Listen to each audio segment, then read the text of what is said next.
Ladies and gentlemen, welcome to another episode of the 5Marks Pro Wrestling Podcast. I don't think I've called it the Pro Wrestling Podcast in a long time, but welcome to another episode anyways. I am your host, as always, Mr. Merchant115, joined by my lovely guest who keeps getting taken over by Bray Wyatt every time I click record.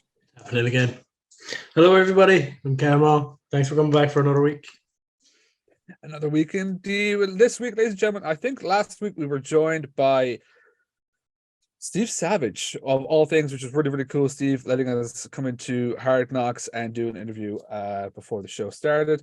If that hasn't happened, blame Carmo. But anyways, ladies and gentlemen, we have another interview for you people. And this one I'm actually quite excited for because this is one I actually went out for.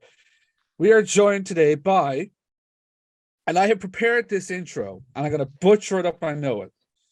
The apple splitting, Paddy Morrow retiring, pinky raising, half member of the Social League, Mr. Matthew Bulletsmyth. What an intro. That is fantastic. Thanks for having me on.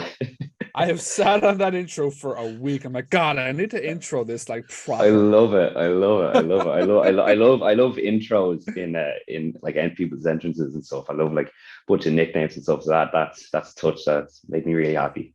Great start to this already. Now that is all copyright. So if I go to what's next with the Road to Scrapper and I hear that, I'm going for you first and then Sean. So you see the man who retired Paddy Morrow, like that's like you took that from me, so that's like reverse copyright. I'll allow it. Do you know what? That's very, very true. But how are you doing anyways, Matthew? Thank you for so much for coming on. I'm really good.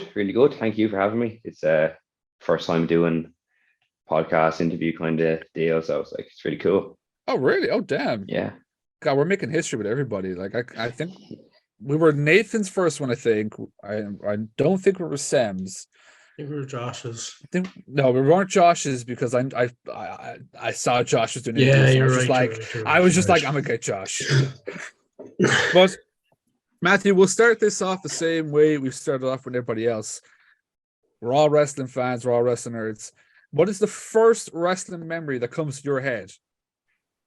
Well, like, I don't have a specific memory, but I know like how I got into wrestling. Like my first ever time going to see any sort of wrestling was like, so ironically enough, like the way the wrestling comes full circle was a NWA Ireland show back in end of 2003, 2004, like around that time, because I remember I was around that age and like my stepdad at the time was involved with NWA Ireland, so obviously went to go and see a show and just fell in love. Like I was enamored like by seeing like the wrestlers, like ironically enough, Suicide Machine, Paddy Morrow, Sean Max Guinness, Fergal Devitt, Jordan Devlin, like, and then seeing like what's transpired in the last like 12 months, it's crazy. Like it's like really full circle.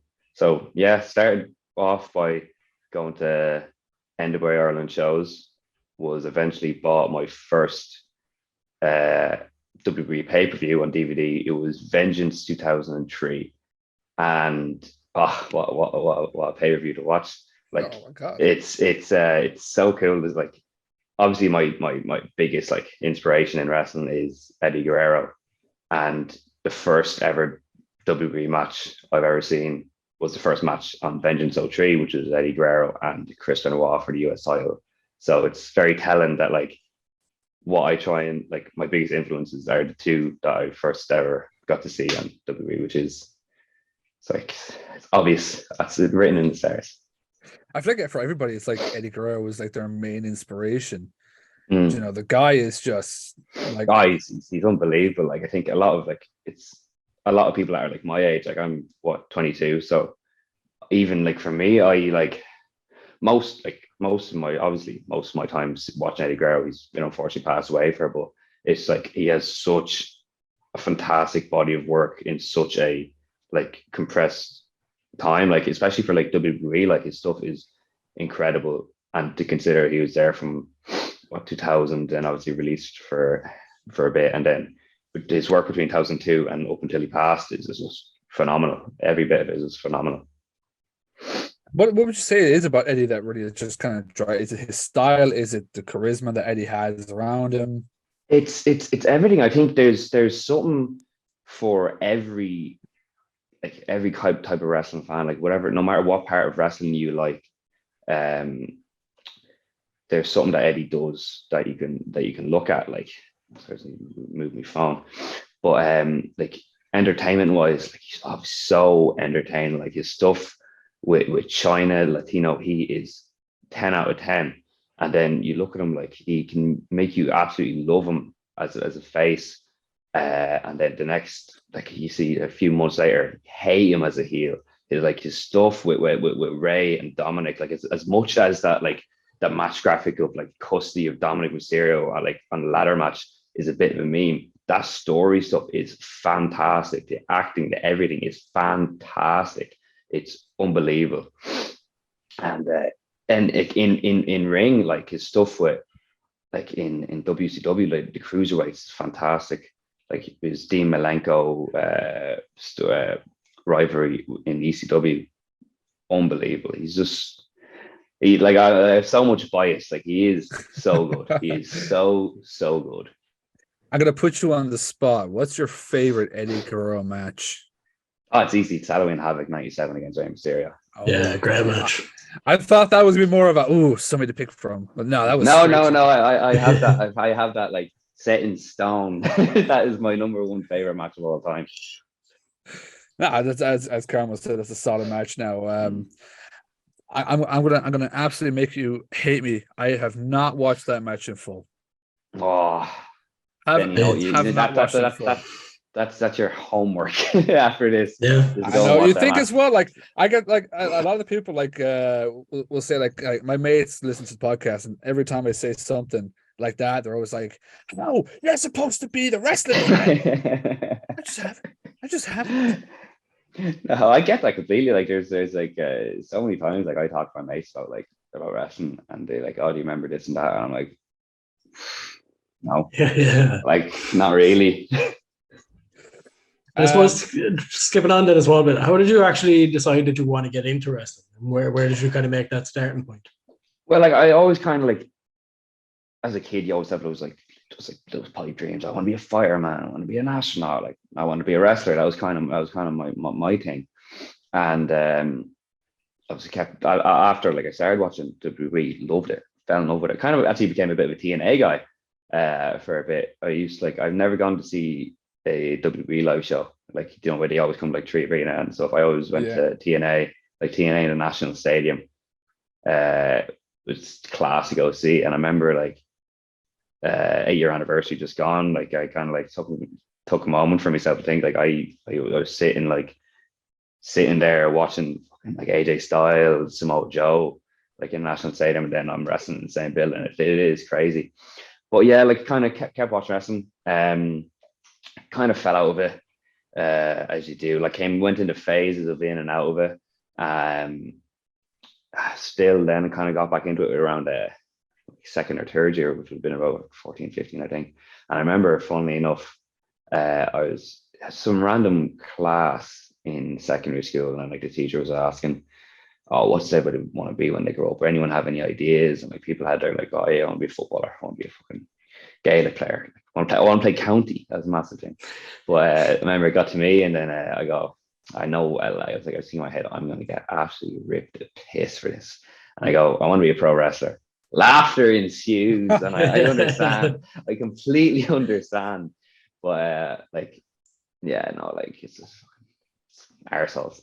I don't know. But yeah, I ended up leaving school. I was always like, once I finished school and go to college, I'll move up to Dublin and start wrestling. I remember when I was in secondary school around that time, like I was just saying, I was looking at like the wrestling schools, and I've seen like Irish Up Wrestling, seen Fight Factory, Main Stage. I had seen like the few websites. I didn't know what was like still up at the time. I had no idea about Irish wrestling, kind of because I stopped going to the NWA shows like after when I kind of grew up. Like I stopped, and so I had no idea about the Irish scene around that time.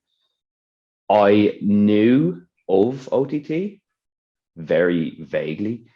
because my stepdad had shown me. He's like, oh yeah, look at this, is a cool promotion up in Dublin doing like over 18 shows. And then like kind of didn't really have I seen it, like watched a few videos on YouTube, I think. I can't remember what it was.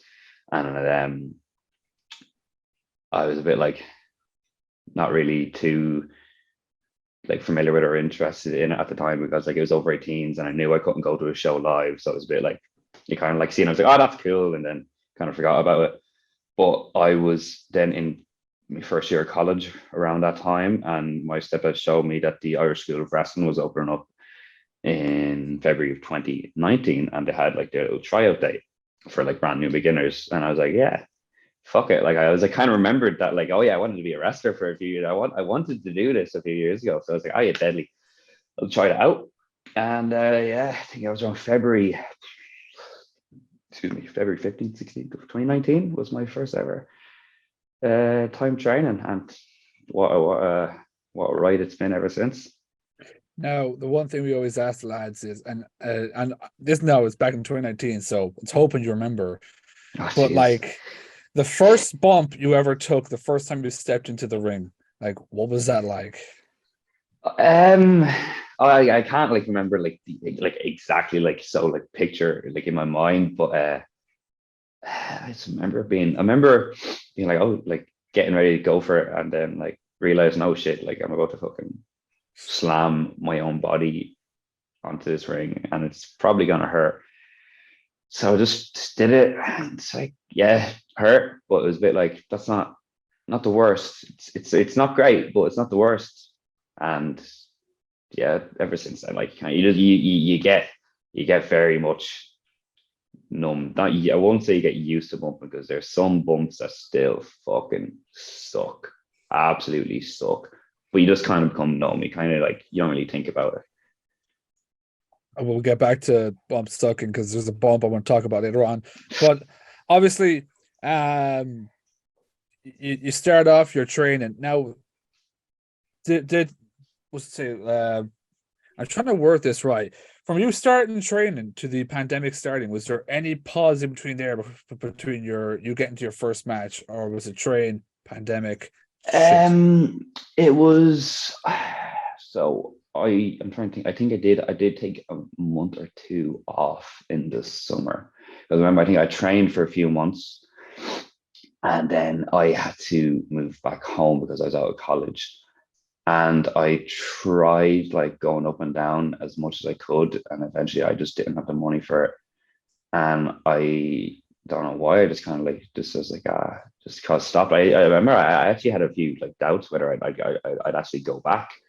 Like, fucking hell, thank God I did. Now thinking back, and I thought, geez, I haven't thought about this in a long time. But I remember there was a bit of time like when I like couldn't go train, I couldn't afford to go up and down. Like my mom would give me money the odd time to go, like, here, look, you can go train. But I'm like, I'm not gonna be, I don't want to like force her to pay for me to do this. Like I could do it, but I didn't have a job at the time, because like it's very hard to get a job. Like when I was in college, because like you don't really get weekends, and in summer they don't really want to take people on in the summer.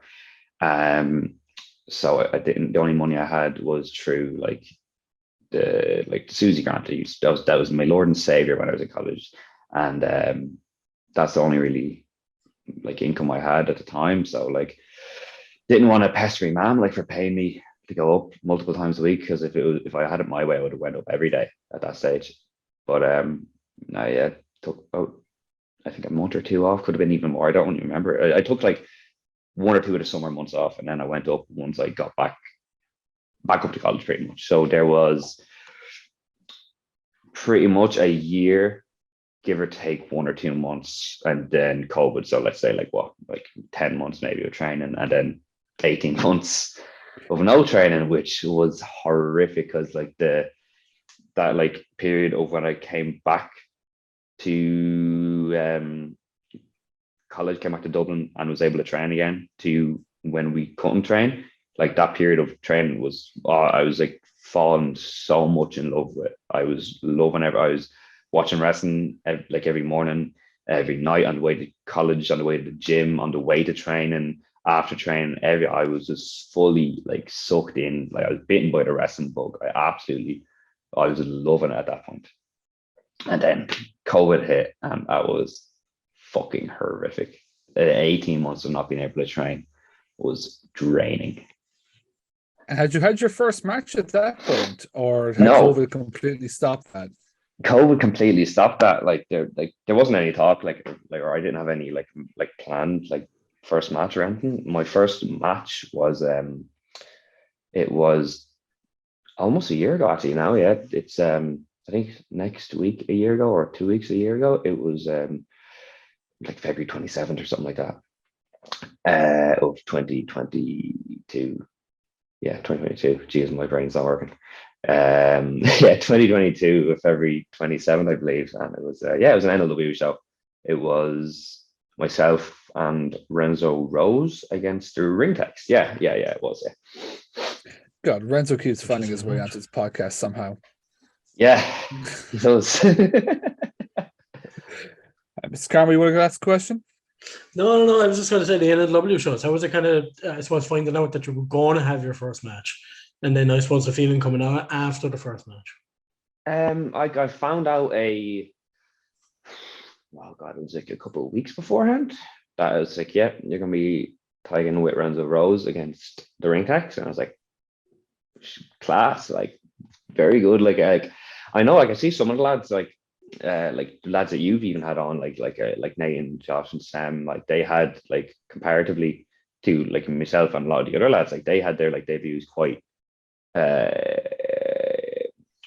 soon, not soon in terms of they weren't ready. They definitely were ready. They got to the point of being able to debut a lot quicker than a few of the other boys did. And I think it's because they did get really top-notch training now at the School of Irish Wrestling, and they had a lot more days of beginner focus training, because we had the 2 rings at this new school, while in the older school we just had the 1, which was just it's great. I was that would have been fantastic for when I started. But I was kind of felt no, I won't say about time, because it's not saying oh yeah, it was about time I got this. I was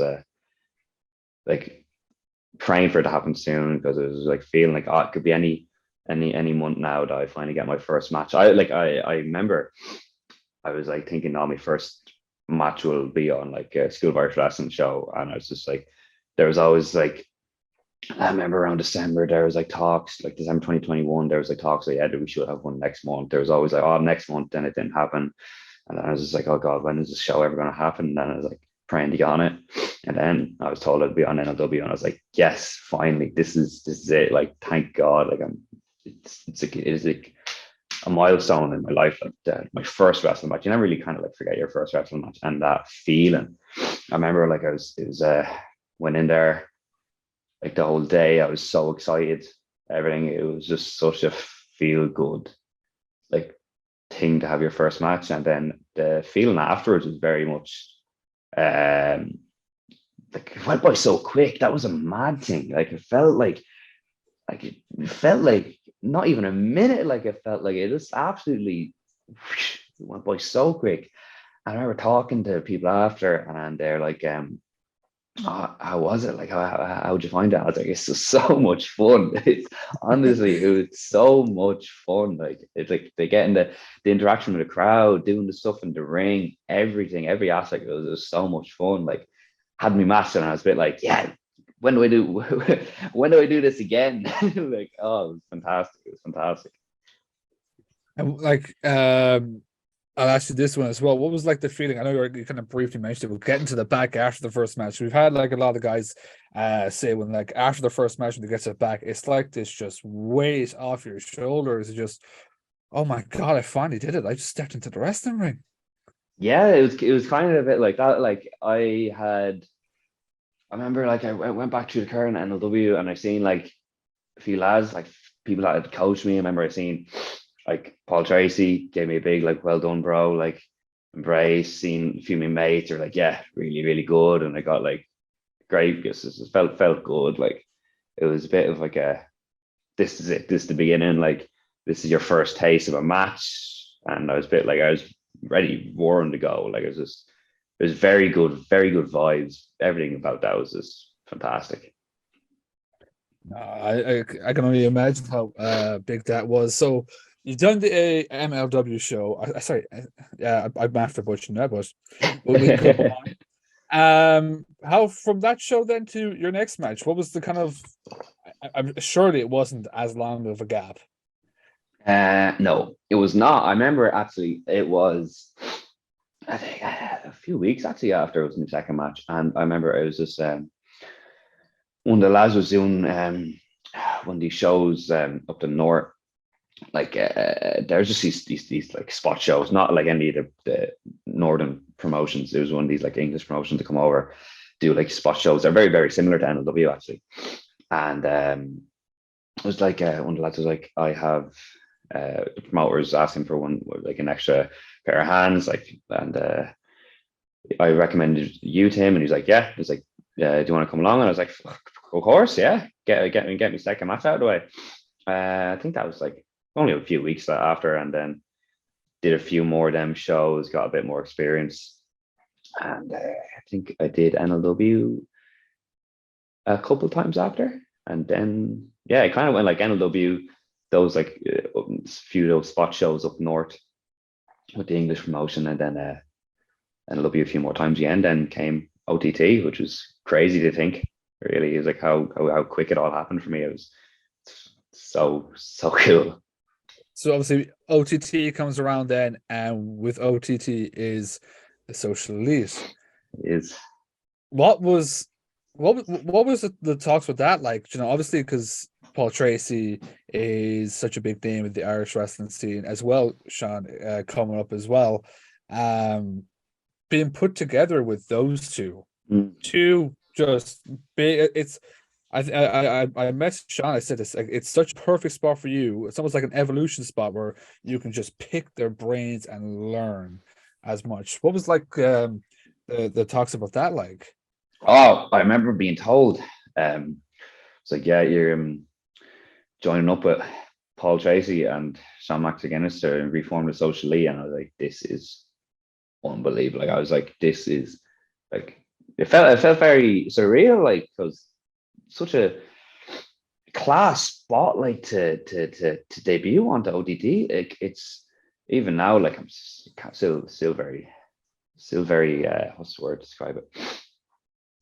Honor. It's definitely an honor, like, to be in there with two like absolute legends of the Irish scene. And as you said, like an evolution kind of spot, like to learn from the two. And that was kind of what I was told straight away, is it's like you're going to learn so much from Maxer in the ring, and and you're going to learn so much from Paul in terms of how I present myself, like character stuff, and I have, and it's just the combination too. It's like they complemented what I needed to learn in ring character stuff so well, and it's just fantastic having the two there. Obviously, Paul and Max had coached me like throughout the years, and then being able to go out and be on OTT shows, like such high standard of wrestling shows with the two of them, it is fantastic. It's absolutely fantastic. I've learned so much. Wouldn't be in the position I would be now without the two of them. 100%. What was, because I'm afraid to say what the first match is, because I think I know what it is. It wasn't August with the School of Wrestling. That was not the first time you two teamed, was it? No. What was the first time that you two teamed up? The first time that the Socially teamed up was Poetry Slam, the first ever show in the complex. Yes, it was against. We were rudely interrupted by Paddy M and Nemo, which kind of spiraled into a little series of matches, which ended up with the Socially on top, and Paddy M retired. Can you talk to us about that match? Obviously, at the 8-year anniversary, you walked into the National Stadium. It was a Social League versus the lads from the Flats, and obviously you pinned Paddy Morrow to make him retire. I did. It was crazy, really, to be fair. Like, obviously now I have no problems with Patrick. We've squashed. Well, I have anyway. If he's sour, I'd understand. But as I said, like, it was very, very cool. Like, wrestling is cool with things like these. When, as I said earlier, like, full circle. My first ever time watching wrestling was seeing the likes of Paddy, Paul, and Maxer, and then my first, like the stadium is like such like a massive thing in Irish wrestling. Like the stadium is like it's the mecca. It's what everybody wants to do. Every person in Irish wrestling wants to wrestle on the stadium. For some people, that's their only goal in wrestling, is to wrestle on the stadium, and you understand it.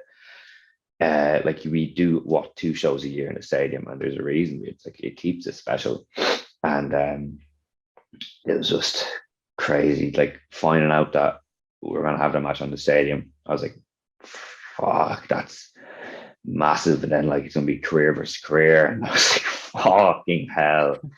It was crazy. And then think of after I got to retire, one of the best wrestlers to ever come out of Ireland. And that's something no one can ever take away. Someone no one else can ever have.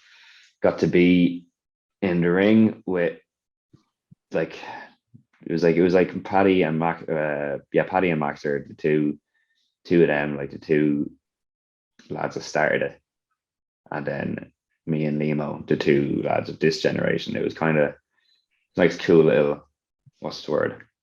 Cool little dynamic, and then obviously Worky coming back, which he hadn't been seen in years. And I remember that got a massive ovation. And then the stunned silence of me pinning Paddy Morrow's shoulders to the mat for 1, 2, 3. And that was it. He was retired. It was crazy. Like the feeling after the match was one of like just complete relief that everything had gone good, that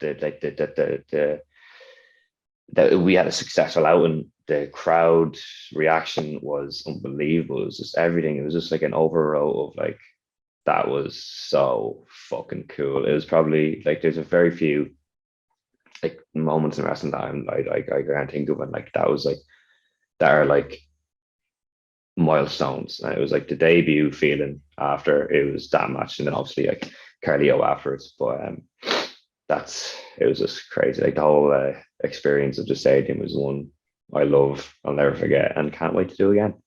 Hopefully. I wanted to bring this up. Obviously, you talked about that stunned silence. Now, myself and Carmo were at the 8th anniversary. I was in the stalls, but he was in the second row, I believe. And it was literally 1, 2, 3, stunned silence. Now, I remember I went, I literally texted him not 2 minutes after you did that and said, Paddy retired, lol. Because he was rooting for the boys. I was going for the social league, because after the first time, again, I'm going to full circle this again. The first time I ever saw like social league or even Irish wrestling was the School of Irish show. I would think it was you and Maxer against Kelly and August Lynch. I think that was the first match. The school First time I've ever seen Irish wrestling, because like yourself, I was like, okay, I know of OTT, but to me, it was like, okay, it's got to be this small little like indie thing. Boy, was I wrong? Yeah. Oh my God. Instantly like, yeah, like the social elite, yeah, like these people, that person. But just the stunned silence, being in the ring, what was that like? Because I don't think anyone expected Paddy to retire. Yeah, it was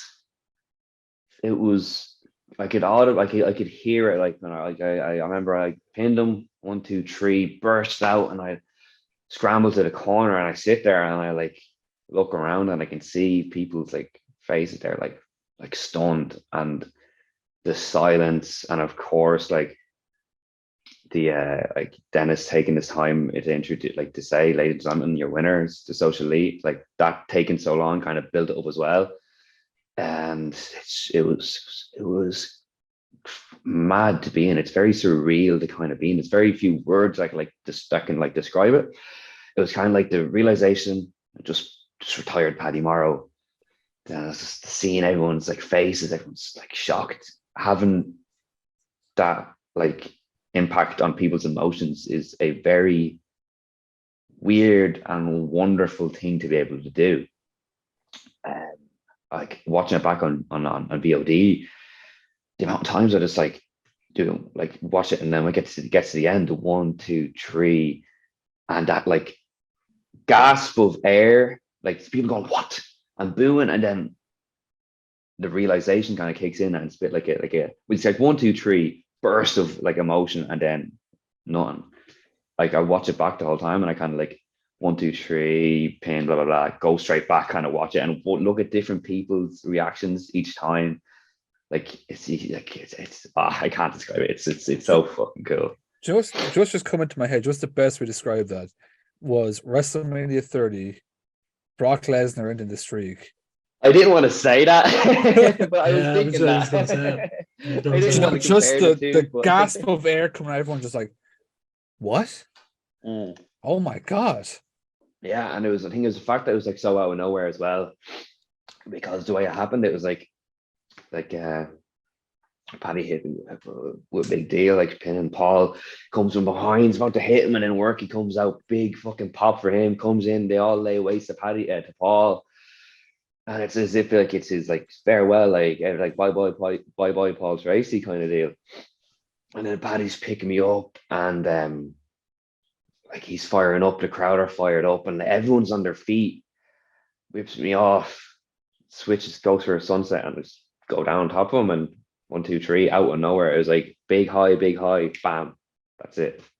And I think that really added to the stunned silence kind of reaction at the end of it. It was roller coaster of emotions, really. And Joe, as well, you had mentioned as well, Dennis adding on to it, like with Justin Roberts, like, your winner, Brock Lesnar, was like, it was literally with Dennis was, your winner's the social elite. Like there was no enthusiasm to it. It was social elite. Yeah, it is. I think it was like, that's one thing that like we really like pride ourselves on, is the fact we create such a cool moment.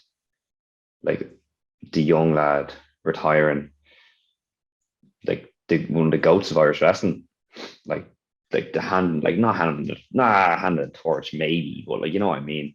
Kind of similar moment, and then us like again announced us as the winners, us leaving, and then having Paddy having his moment in the ring, which is, yeah, we had our differences, but it was cool to see him at least get that recognition for what is a fantastic career. He's definitely goes down. Paddy Morrow definitely goes down as one of the greatest Irish wrestlers of all time, and honor and a privilege to be able to say I retired Paddy Morrow. And which you did get to say the very next night in Belfast. You got to go out there and be like, screw all you lot, I'm the guy that did it. Yeah, I made a very good point of making sure everybody knows that, because look, people don't like me because of it, and if you don't like me because of it, I'm going to keep having it being said. Like, after like no one can take that away from me. I am the man who retired Paddy Morrow, so might as well milk it while I can. Absolutely. And then rolls on to the Christmas show, where you actually tried to get us, where you came out to the ring, cut a promo, and I believe the music hit, and out walks Sean Guinness. Oh yes. I like how he says try to. I guarantee you got caught by Sean. Oh god, that was so much fun. That was coming out saying that Max is not around, Paddy's music hits, and that was Max are coming out then dressed up as Paddy. Just the whole look was hilarious. But I remember that was on the same show. Remind me correct me if I'm wrong, that Paddy but that Barry came back, didn't it? Yes. Yeah, as a ref. Yeah. So like I remember that happening and being like, oh yeah, Max is coming out as Paddy. I wonder if they're gonna they probably, I remember thinking like, oh, Barry's doing that. I was like, I wonder if we should do this. And then a bit like, yeah, they'll believe, oh, Barry came back, so Paddy has to come back then. Yeah. And then the lovely seeing Maxer looked unbelievable, I will say, in Paddy's gear. He looked so good in Paddy's gear. I actually didn't recognize him when I first saw it. Did not recognize him. I was like, who is? Oh, it's Sean. Yeah. Yeah, that was great. That was just so much fun today. That then led into the match with the Social Elite versus Limo and Davey. What was that match going into like? That was fun. That was a really fun match. The white substance spot was definitely very fun to do. Definitely very fun to do. That was like creating moments in matches. Moments in matches are very important because there's matches that there's like on a show. There's matches that they're the matches that will have all the moves, all the indie spots, and all the drama from the moves. And then like you have the other matches which are the moments. And I was like, we need to create a moment. Found the Coke in Nemo's jacket, Coke spot, fantastic. It's just it makes it memorable, and it's just cool. It's really fun to take part in stuff like that as well. We had an on fire crowd as well that I already mentioned. Oh yeah, that crowd, like the complex is. I love the complex when the complex is packed, like, and the crowd is so loud and it's fantastic. And like I'm like, yeah, just being in the ring, surrounded by all them people, like having the time of their lives is just it's so fucking cool. Oh, absolutely! Like, and it's shocked that none of them were tired because you already had Be Cool had already happened. That was the opener. And then you have obviously people think Paddy's back, Sean, and then the return of Davey. And people the whole match was still buzzed, Yeah. It's fantastic. But then the very next night is the night. Yeah. Matthew Bulletsmith versus Carlito Caribbean Cool. That is a bucket list match if I've ever seen one. Yeah, that was so cool. To not to use a pun, but yeah, that was unbelievable. Like I remember like seeing Carlito's announced, and then obviously like Renzo's wrestling him, and I was thinking to myself, like, how cool would it be to get to wrestle Carlito? Like, and then I was thinking in my head, what ways can I wrestle Carlito? Like me and Max are against him, and who tag him and stuff like that. Never in my wildest dreams would I've thought, oh yeah, I'll get booked to wrestle Carlito in a singles match. That was, then when that happened, it was so surreal. Like, for me, especially because obviously, as I said, growing up, Eddie Guerrero was my number one. And obviously, unfortunately, like he obviously passed away. And then the whole, like, Chris Benoit was like probably my number 2 or number 3 around then. And then obviously that incident happened. But like the other two following them were like John Cena and Carlito were my majors. Like they were my boys to watch when I was growing up. And to think that I got to wrestle the same man that I used to watch on TV the whole time as a young child. Like that's a man who's on his first night beat John Cena for the US title. Like he's wrestled so many names. Like we like to do this. How many wrestlers removed we are. Like I wrestled this person, this wrestler wrestled this person, and so on. So like, like I'm 2 wrestlers removed from him or 1 removed from him. Like I'm 1 wrestler removed from like Eddie Guerrero, Chris Benoit, Ric Flair, Randy Orton. And like for me to say that, not even now, like not even having wrestled, like have a full year, like had my first match not even a year ago, and getting to say that is so surreal. Let alone be victorious and beat Carlito is just crazy. Like it's all my mates, like from like where I grew up. They don't follow wrestling because they're not really into it. But like when they seen like all the stuff I posted online about me wrestling Carlito, they're all like, "Oh, that," because they knew Carlito because they watch it growing up. Like a lot of Irish kids watch wrestling growing up, and they all knew Carlito was. They all know like John Cena and all them. And so they seen Carlito and they're like, "Holy fuck, you're wrestling Carlito. That is fucking ridiculous."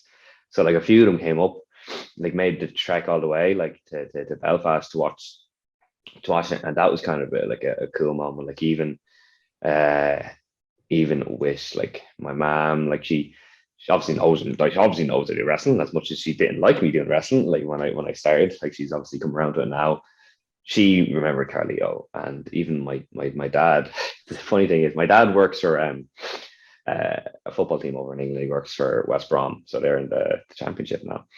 And like all the, like he obviously like shows the footballers, like me doing the wrestling. And a few of them are into it, a few of them actually do follow wrestling. And my dad was showing them a picture of me and Carlito. And like my dad had no idea who Carlito is, and they're showing that he's showing that picture to some footballers and going, "Fucking hell, that's your man Carlito." And then my dad's looking at it, he's like, "No, that's my son." Like my dad not understanding it at all, and I'm like, he was only telling me about this the other day. Like all the footballers going like, "That's fucking Carlito, that's so cool." And my dad being like, "Who the fuck is it?" He was asking me, he's like, "Was he some sort of like big name, was he?" And I was like, yeah, he was. And he's like, "How'd you manage that?" And I was like, "Fuck do I know? How do I manage to weasel my way into that?" But yeah, that was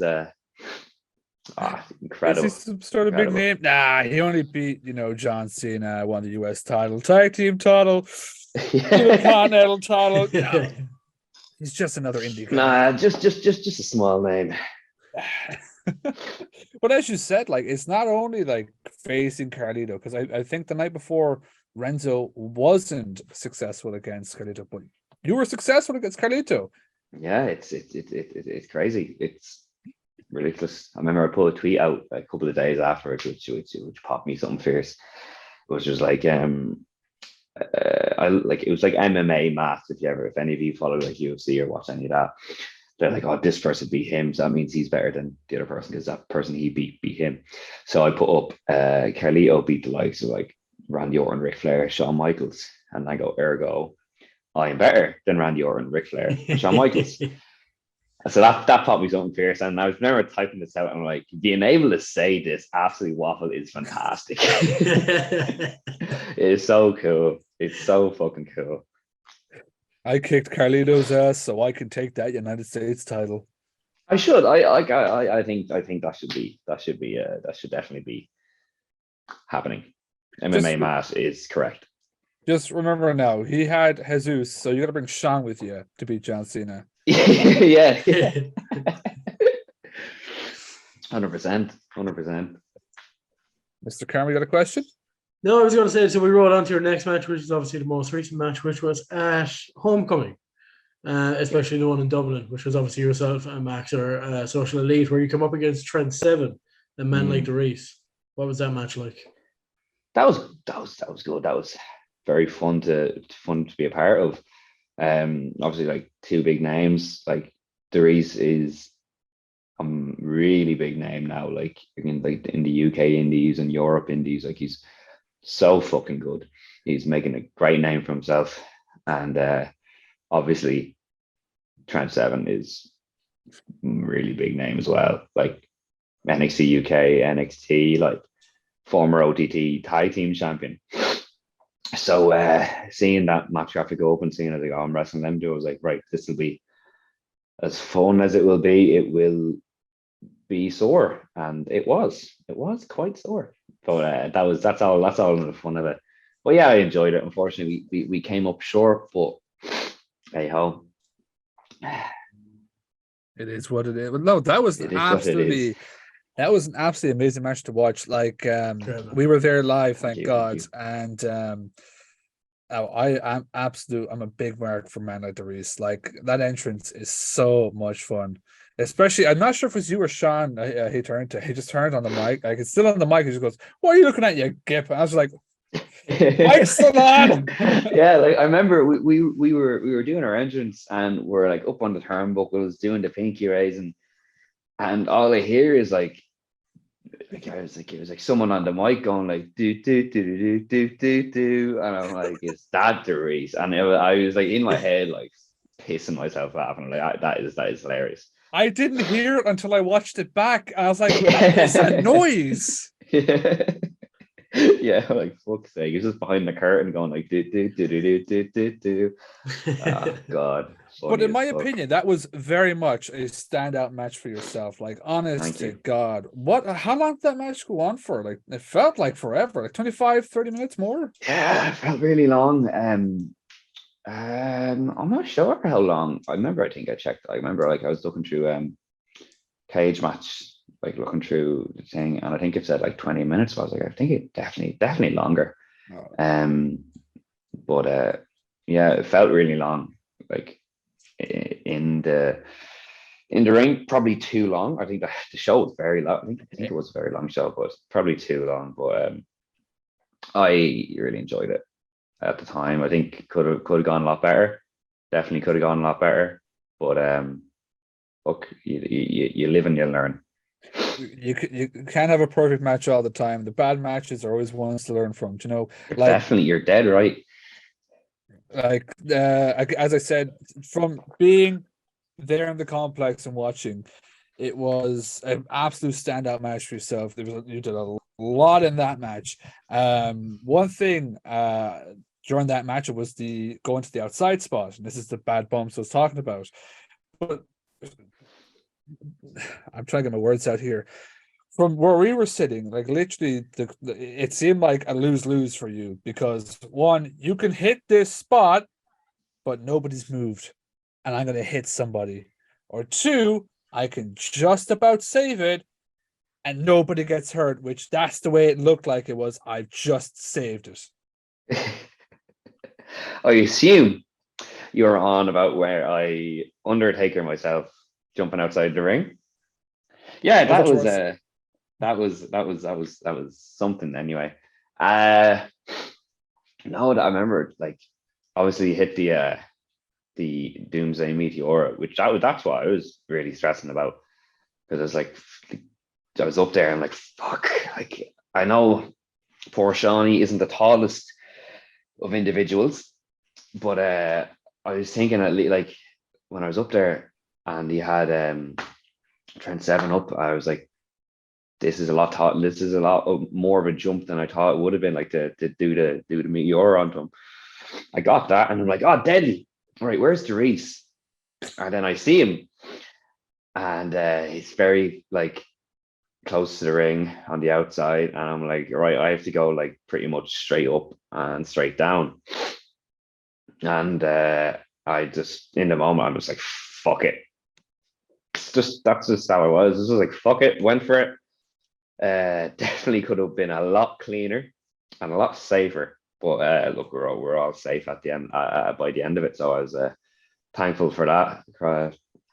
But yeah, it was hilarious. It was hilarious. I was like, after it, I was a bit like sour on it. I was like, fuck's sake, like that's gonna look horrific looking back on it. But it doesn't look the worst. No. I've seen some angles of it, and it looks, it felt worse than it looked. But I think it's just like because of like the position of it and trying to go straight up and straight down, and the fact that like I've done that in training, but like I haven't done it after wrestling for 20 minutes, so that's probably a reason why. But look, it looked carnage. It looked like carnage, which is good. It looked completely fine. I think that you said from different angles. Like from our point of view, we were maybe 3 people to the right. So we're on that side of the ring. To me, it looked like, you know, it was either you're going up, you're hitting him, but you're going to hit somebody and hurt somebody, or you're going up, you're going to save yourself and him, and nobody gets hurt. So even from our angle, which is right there, it still didn't look bad. That's what the runners in the ring crew are there for. They take the brunt, so the fans don't get fucking hit. Jesus, could you imagine that? But yeah, no, look, you're playing with fire when you do things like that anyway. So you have to live and die with the consequences.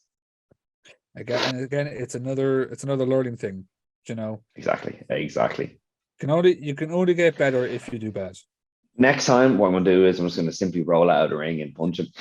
That's all I'm gonna do. None of this high flying nonsense. Next time, fuck, I'm not going for Therese. I'm going for that guy in the fucking second row. I go for Foxy. Foxy. Yeah. Easy target. Why not? Honestly, he's just standing there, pop. And I suppose now we're on the road into Scrapper Mania. Yeah. Obviously, nothing has really been announced for Scrapper Mania as of yet. What are your hopes, if you have any hopes, for Scrapper Mania? Look, I'm in a position where the last year has been very, very good to me. I have been very fortunate to get opportunities.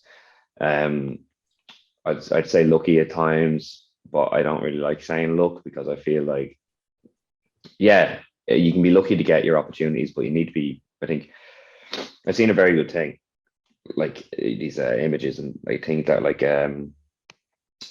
talk about mindset, and it said luck is when preparation meets opportunity, and I think that is spot on. I was given opportunities, and I feel like I was prepared for them, and I did my almost. It was like, yeah, whether I deserve this opportunity or not, I'm gonna fucking give it my 150, 170% all. And I am very fortunate that everything has worked out so well for me. Like getting to do what I've done the last year. I got to wrestle on the stadium, milestone. Got to retire Paddy M, fucking milestone. I know that's only like one person can say that. That's me, excuse me. Got to wrestle next WWE guy, milestone. Got to beat Carlito, milestone. So everything, like this is my first year in wrestling, like, and I've done all that. So I am very, very honored and blessed to have done what I've done last year. So I feel a bit like it'd be a bit too big for my boots now. If I want to be saying as I go, yeah, I'm demanding, like, or not demanding, like I'm expecting to be on these massive shows. I'm not. I want to, and I really hope I am, but I'm not gonna be like sitting here and saying I deserve this or I demand this. I'm obviously hoping, as I said, we'll see what happens. As of right now, there's obviously, as you said, very few, and it's just one or two matches, isn't it? I believe that are announced for just a WrestleMania. title match, really. Yeah, the title matches and the Moxie matches, I think, are the Yeah. only ones announced. Yeah. So look, I'll do my best until then, and hopefully I do. Hopefully you see me on Scrappermania. That is as big as like 8-year anniversary is. Scrappermania is the main. Scrappermania is the fucking. That's the big daddy of wrestling. Yeah, it's Armania. That's exactly it. Like that's the show of shows for Irish wrestling. Like I remember last year, I set like 1 or 2 goals at the start of the year before I had any matches, and they're like, it's gas looking back on it now. It was have 3 matches, ended up having like 40. It was debut on the school show, and I had NLW and OTT matches before I even had a school show match, and that was pretty much it. And like my goal for this year, my goal is to be on Scrappermania. I want to be on it, but I'm gonna work towards it. Like if I get on it, I get on it. If I don't, I don't. And yeah, it's pretty much. We're gonna see what happens and see what happens. Absolutely. As we say with the other lads, small goals. God, yeah, small goals. Small goals. Who knows? We could have you on in like 2-3 years' time. You're holding the belt just here behind me, the OTT World Title. Yeah, you never know. You never know. Wrestling is fucking crazy, so you never know. But I'm really content with what I've done the last year. I am so blessed to be in this position now. Like even like to be able to say like I've already been on the stadium once. It's just fucking crazy. So I'm not going to oh, my phone's slipping battery. I'm not going to sit here and be like, yeah, I'm gonna be. I want to be on Scrappermania and all that. You know what I mean? Absolutely. But look, if I could throw out a prediction, as I've done with 1 or 2 other people, maybe we'll get the Social Elite versus the Tag Team Champions. Maybe you look and you see who we've beaten. You see the fact we only have lost twice. Both times actually there have been stack pins. The first time, I think the illegal person pinned Maxer when it was Doris and Session Mott. The illegal person pinned Maxer, and it was a stack pin. That's not allowed. That's a no contest in my opinion. And then last week or 2 weeks ago, that was a stack pin. So that should also be a no contest. So technically, if we have it my way, we are undefeated. Agree. He's right. There's no argument with that.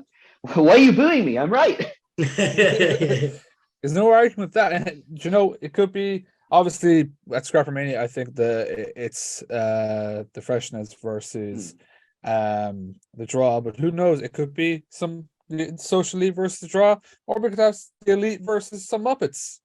Yes, it could be, but no, the tag titles is definitely something like we want to go for, and we feel like we can definitely push for. Like that's it's so cool to be able to say that after like not even a year of wrestling. Like I pinch myself sometimes, but it's definitely on the radar. 100%. Yeah, absolutely. And I'm gonna ask this final question. That ring gear, that new custom made ring gear. Oh God, that is some fresh ring gear that you guys got made for the Social Elite. It is perfect for the Social Elite. It's the elite gear for the Social Elite. But yeah, fucking hell, like it looks so good, doesn't it? About time. It was about time we got that gear, because the wearing just the plain black is one thing. Oh, 1 second, just need to plug my phone in, or else this might die, and it'll be a very awkward end to this interview. Well, that was Sean. That was Matthew anyway. So yeah, that was me. Thanks for joining us. Yeah. But, right, there we go. That's all good. So yeah, no, the gear is great. It sets us apart. Like it was something that like we need to look different. We need to set ourselves apart. We're Social Elite. Like we need to have elite gear, and we got it. Like we got the jackets were the first step, and then I think we had that gear ordered before this. I think we had that gear ordered before we got the jackets. It just like stuff happened and it took ages to get. Yeah, we were originally supposed to have that gear for the 8-year anniversary. So the first time we were supposed to see that gear was with the jacket. So that would have looked the business, but like can't complain now. Like I seen what it looked like on the day a few weeks ago. It looked unbelievable. Yeah, you had the jackets, so at least you still went out with something that made you look like a collective unit, And then for Homecoming, which that was a pretty big match for some pretty big gear to debut. Exactly, yeah. Like it's white, so it's going to be a nightmare to keep clean. So you might see new, darker colored gear soon, maybe, hopefully.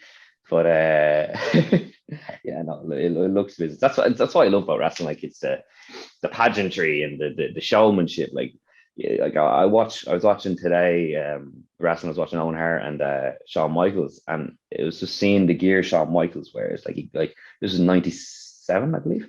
Like he's always wearing like all the fucking like the diamond gear that's like coming off, like the long earrings that are dangling from the ear and everything, and he just looks like he stands out so well. Like, so one thing that we're always told what's so important in wrestling is you don't want to look like your next door neighbor in spandex. Like you need to look different. You need to stand out. And I feel like with the gear, with who we are and the jackets and everything, we that's one thing I definitely set out to do. 100%. I can't wait for the next gear to come in, and hopefully that one gets kept clean. Hopefully, like it's a nightmare. Like I was looking at it there after the show on Tala on Saturday. I was looking at it after that, and I was like, Jesus, fucking, it's like I already had 1 weekend out of it, cleaned it, and then had a show there, and it's like it's not like filthy or anything by any means. It's like some marks here or there that you wouldn't see on like darker colored gear. And it's just like, for fuck's sake. And then if your opponent's wearing fake tan or DP, it's all gets over. It's just a nightmare. Yeah. It's just a nightmare. Well, Matthew, thank you so much for coming on the podcast today. Absolutely amazing to have a chat with you. No worries. The Social Elite, I think you guys are going to great heights. My favorite tag team in OTT right now. And as you said, small goals, who knows? By the end of the year, going into your second year wrestling, you could be OTT tag team champion. Yeah, it's ridiculous. Like I take times like to really like think about like how much wrestling means and like what like how important it is for some people. Like it's some people's life. It's what I want to do for my career, and it's what other people want to do for their career. And like seeing how fortunate I've been this last year. Like I remember after the Carlito match, like I won and I went backstage, and then like I was being told like such a good match, like seeing me mates fucking hugging me and everything, and I was like so fucking like emotional, and it was all kind of built in.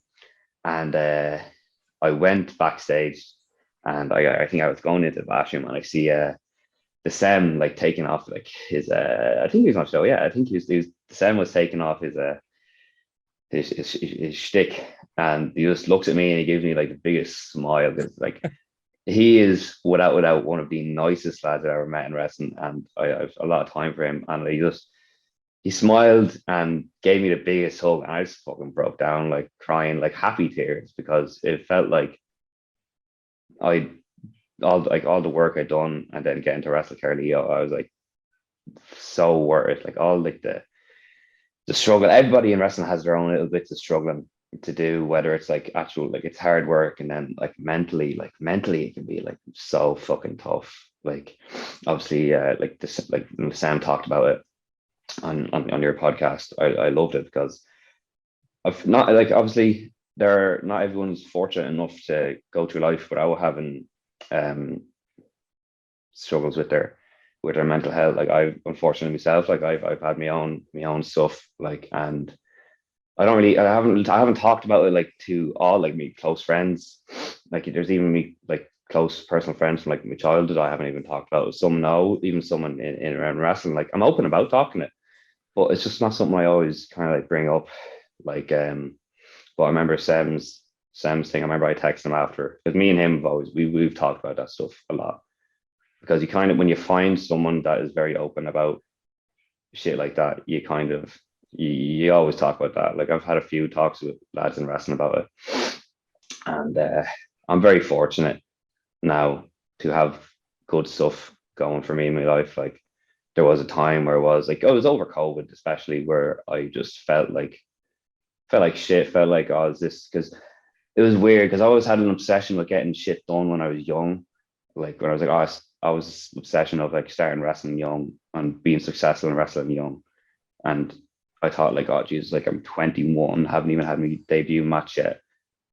And I'm like, blah, blah, blah, like getting in my own head and shit. And now I'm just completely opposite. Like I've like, it's a mixture of being able to work on your mental health and then stuff going well for you. Like I'm very fortunate I am able to work on my mental health, because that's a bit of a personal thing. Like when I was 17 or 16, yeah, I think I was 16, my fortunately best friend passed away. That's the tattoo I have on me me right wrist, and that was very, very hard for me. I went through a bit of a shit time, and very fortunate enough I had good people around me at the time, and they helped me. And I remember I went to get therapy for all that stuff, and at the time, like there was a bit, it was when like the kind of stigma for men's mental health was kind of it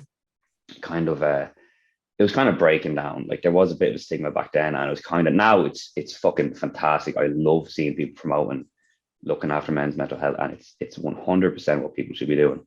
Like I remember I did that, went to therapy, and I implore anyone who has any negative mental health to do it, or at least reach out, talk to people, because talking it's cathartic, it's therapeutic, it helps you so much. And I remember got told I had fucking depression, anxiety, and shit like that, but I learned from that how to deal with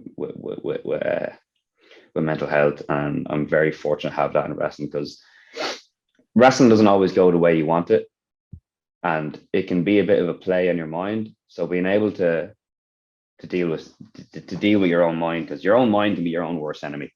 It can make you think things that aren't actually real and shit like that, and you overthink shit. And even still to this day, I overthink shit, but I know how to work it out. And I'm very fortunate to be where I am in wrestling, and very fortunate to have some of the best people around me who don't just have their own interest in mind, but like they're just genuine good people as well. So yeah, I am absolutely very fortunate to be doing what I'm doing, and like won't stop it for the world.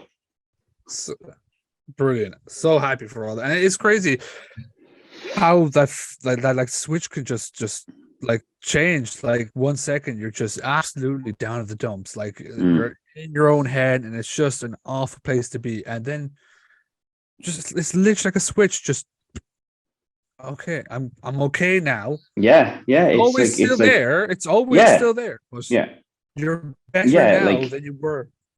Yeah, you deal with it. You learn to cope with it, and knowing how to deal with your own mind is crucial. And I'm incredibly fortunate to have gone through the experiences I've gone through. I wouldn't be the same. I'm not going to sit here and be like, I wish certain bad shit didn't happen, because everyone doesn't want bad shit to happen. But I know that like shit doesn't change. Like I'm very happy to have been able to use those experiences to benefit myself and benefit my own mental health. No, 100%. And I, like you were saying there, like Sam is honest to God one of my favorite people. Literally spoke to him after homecoming there for 15 odd minutes about like things we're looking at doing in terms of mental health. Like for myself, like you see you have a tattoo with your friend. It's gonna look terrible on camera, but I've got a tattoo here, never give up, because I went through mental shit when I was really young and stuff like that, especially during the pandemic. So that's my way of... The pandemic took out so many people. It's a horrible time for so many people, and I think that's a big reason why you see a lot of people coming out now and talking about like promoting good men's mental health, which is so key and it's crucial, and I love to see it. I love any bit of like positive mental health thinking. I always love and I always support. 100%. Like when just before the pandemic, one of our neighbors unfortunately took his own life because just shit go wrong and stuff like that. But again, it's like if people knew at that time and people were able to speak out, you know, they might still be here. You know, that's why with everything that like Andrea Sam is doing, full on supported. Like 100%. Absolutely love everything. And thank you for talking about your own mental health there. Like yeah. Like it's something people need to learn. It's okay. Like it's grand to talk. Like I know myself, like from growing up in Ireland, you know, you like I'd say like everyone in Ireland kind of knows like what it's like to be a teenager in Ireland. At times there's a lot of like shit that gets said that like you shouldn't be saying. Like it is only a mess, but some people don't feel it as a mess. Like they get down the dumps. But I'm really happy now that people are able to talk about it. And I implore anyone, like if anyone's listening that is unfortunately deals with stuff like that and they don't talk about it, just talk about it, because no one's gonna hear you. And if no one's gonna, like, if you go to someone that's your mate and you tell them you're going through a bit of shit, no one's gonna fucking turn you down. No one's gonna turn you down. No. Go to your mates, go to your family, go to someone you love and you care for, and just tell them, look, this is what's going on, and they 100% will help you. 100%. They absolutely will. Like, and I know we all get that thought, like, you know, they're not going to care. They're just going to say grow up and man up or all this shit. Yeah. No, people will. That's your own head, yeah. People will listen to you. Like, if you're down at the dumps, do reach out to somebody. Do you know, honest to God, reach out to somebody, because somebody will sit down and they will take the time to listen to you. And if you're in a bad spot now, as we said there, it's in a year's time, a month's time, 24 hours, you never know. Something could come along that literally just flicks that switch and puts you in a better spot. Yeah, 100%. And you don't notice it, like when, as you say, like the switch happens. It's one thing I learned when I was like learning to cope with my struggles. No struggles is a way to put it. It's you go through a couple of months and you kind of realize, oh shit, this isn't bothering me anymore. You don't really, like, the switch happens, but you don't know when it happens. So it's always like, look back, where were you like a few months ago? Look back, where were you 6 months, a year ago? And that's key. That is very key. And again, thank you so much for opening up about that. Like again, that wasn't even something that we even thought of. And if any any person, even in the wrestling place, this is also not only is it to be look for people in the wrestling community to come on and talk about, but if you are struggling as well, we implore you to come on, have a chat with us, because as you said, mental health is it's getting better. It is getting better for people to talk about, but 100%. it's not there yet, but we're getting there. And if anyone, even the wrestling world, is going through something, reach out to somebody. They're gonna listen. But Matthew, thank you so much for coming on and having that chat. My pleasure. It was a great chat, and it's good to talk about like stuff like this and promote. As much as it is good to chat about the wrestling, it's equally, or if not equally, it's definitely more important to promote the 100%, because 100%, absolutely. Because people think they're alone. You're really not. You are really not. No one is alone. There's always people there that will listen to you, that will help you. So find those people. If you feel upset, talk to them, and then who knows, like, they might be going through the same thing as you. That's the thing, you never know what someone else is going through. If you go to someone and say, look, I'm not feeling the best, you go, shit, man, me too. Yeah. And that's all it is. It takes one person to reach out, and that can help someone, that can save a life. So reach out, and if someone comes to you and says things, listen. All you have to do is listen. And that is the main thing. It can save a life. Yes, 100%. But obviously, before we go, is there any socials and stuff that you'd like to plug? No, just the regular socials. It's at Bulletsmyth on Instagram and Twitter, and subscribe to OTT On Demand. Come watch the Social Elite on all platforms on OTT On Demand. Well, and buy tickets to shows as well. 100%. Forgot we did not say that. Buy tickets to the show, and if you haven't, and if you're thinking of it, go watch Homecoming Dublin. That was a 10 out of 10 show. Go watch that show if you're thinking about if you should or not. Absolutely. I forgot. Oh, I was going to end this before I hand it over to my lovely assistant to our lovely outro. I'll do, because I planned the intro. Also planned an outro. Isn't that great? Yes. Well, ladies and gentlemen, all rise, pinkies out for the apple splitting, Paddy M retiring, social elite, Mr. Matthew Bulletsmyth. Carmo. Oh, I love making him do this. Do the outro. Yeah, perfect. So again, Matthew, thank you so much for coming on, and thank you so much for spreading that message. As I said to Sam, I think we need a couple more people to do it likewise and spread that word even more. But yeah, look, thank you everybody for listening. We will see you again next week. But for this week, we are officially ding, ding, done. Woo! Fantastic.